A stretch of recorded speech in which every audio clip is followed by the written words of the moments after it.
नमस्कार, आप सभी दर्शकों का बहुत स्वागत है साधना न्यूज के इस विशेष बुलेटिन में और मैं हूं आपके साथ मनीष कुमार। मध्य प्रदेश सरकार ने राज्य के सरकारी कॉलेजों में पढ़ने वाले छात्रों को रोजगार के मौकों से जोड़ने के लिए एक बड़ा ऐतिहासिक कदम उठाया है।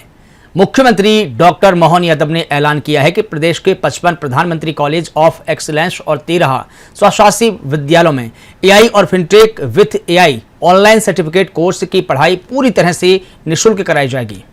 मुख्यमंत्री डॉक्टर मोहन यादव ने कहा कि राज्य सरकार का उद्देश्य सरकारी महाविद्यालयों में अध्ययनरत विद्यार्थियों को रोजगार उन्मुखी शिक्षा उपलब्ध कराना और उन्हें आधुनिक तकनीकी कौशल से लैस करना है ताकि वे तेजी से बदलती डिजिटल अर्थव्यवस्था की जरूरतों के अनुरूप खुद को तैयार कर सकें। देखिए खास रिपोर्ट।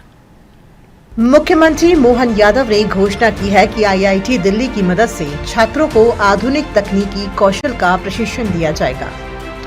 छात्रों को रोजगार केंद्रित शिक्षा देने के लिए राज्य भर के सरकारी कॉलेजों में नौकरी उन्मुख कोर्स शुरू करने की लगातार कोशिशें की जा रही हैं। उच्च शिक्षा विभाग एआई और फिनटेक में ऑनलाइन सर्टिफिकेट कोर्स शुरू कर रहा है। सरकारी कॉलेजों में परंपरागत पाठ्यक्रमों की पढ़ाई कर रहे छात्रों को 2026-27 शैक्षणिक सत्र से ये सुविधा मिलेगी। मुख्यमंत्री मोहन यादव ने बताया कि इस पहल के जरिए छात्रों को आधुनिक तकनीकी कौशल पर आधारित ट्रेनिंग दी जाएगी। कॉलेजों में कराए जाने वाले सर्टिफिकेट कोर्स के लिए छात्रों से कोई शुल्क नहीं लिया जाएगा। शुरुआती ट्रेनिंग का लक्ष्य 1000 छात्र था, जिसे इस साल दोगुना कर दिया गया है। इस सर्टिफिकेट कोर्स का मुख्य मकसद छात्रों को इंडस्ट्री की मौजूदा जरूरतों के हिसाब से तैयार करना है ताकि वे नई तकनीकों का असरदार ढंग से इस्तेमाल करके इनोवेशन और डिजिटलाइजेशन के दौर में अहम भूमिका निभा सकें। बता दें कि राज्य के कुल 68 कॉलेजों में एआई और एआई के साथ फिनटेक में सर्टिफिकेट कोर्स कराए जाएंगे। इनमें 55 प्रधानमंत्री कॉलेज ऑफ एक्सीलेंस और 13 स्वशासी महाविद्यालयों के नाम शामिल हैं। इस कोर्स के जरिए छात्र बैंकिंग, फिनटेक कंपनियों, आईटी सेक्टर, स्टार्टअप और डिजिटल फाइनेंशियल सर्विस में रोजगार के बेहतर अवसर पा सकते हैं। राज्य सरकार ने स्पष्ट किया है कि ये सर्टिफिकेट कोर्स सरकारी महाविद्यालयों में अध्ययनरत विद्यार्थियों के लिए पूरी तरह से निःशुल्क रहेगा। विद्यार्थियों को किसी प्रकार की फीस नहीं देनी होगी। इस पहल का उद्देश्य आर्थिक रूप से कमजोर वर्ग के छात्रों को भी आधुनिक तकनीकी शिक्षा से जोड़ना है। हम अपने एआई का उपयोग जन कल्याणकारी योजनाओं के लिए करें, सभी विभागों के लिए करें, सभी प्रकार के शासन के, केंद्र शासन के मिलकर के दोनों तरह से जितना बेहतर हो सकता वो करें। एआई के उदाहरण तो इतने अच्छे हैं कि हमको मालूम है भगवान महादेव का परिवार में गणेश जी ने क्या बुद्धिमत्ता का उपयोग किया। पृथ्वी की परिक्रमा कैसे होती है हमसे अच्छा कौन बता सकता है। ये उदाहरण तो भारत का ही है।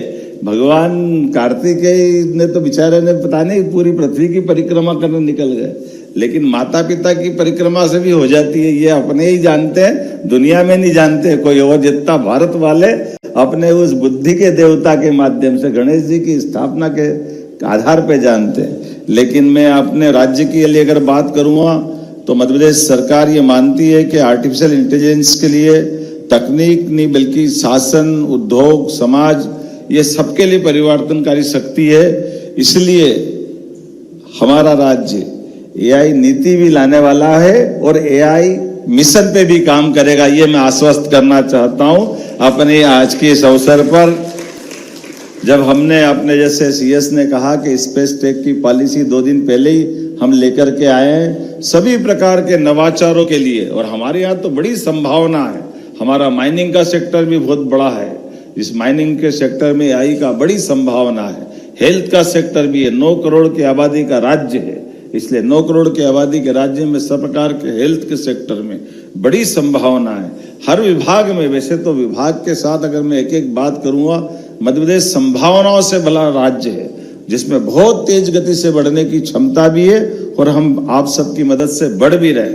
इसलिए 2 दिन पहले हम स्टार्टअप के लिए एक बड़े आयोजन का यहीं भोपाल में इसकी राजधानी में आयोजन किया है। और अब आज के पहले लगातार हमारी सरकार के गठन के बाद नए संसाधन में नई व्यवस्थाओं के आधार पर यशस्वी प्रधानमंत्री जिस प्रकार से देश को आगे बढ़ाने के लिए तत्पर है या कटिबद्ध है, हमारी सरकार भी कदम से कदम मिला करके ऐसे सभी आयोजनों में उनके साथ खड़ी है। मेरी अपनी ओर से पुनः आप सबका वंदन, अभिनंदन, बहुत बहुत धन्यवाद। मुख्य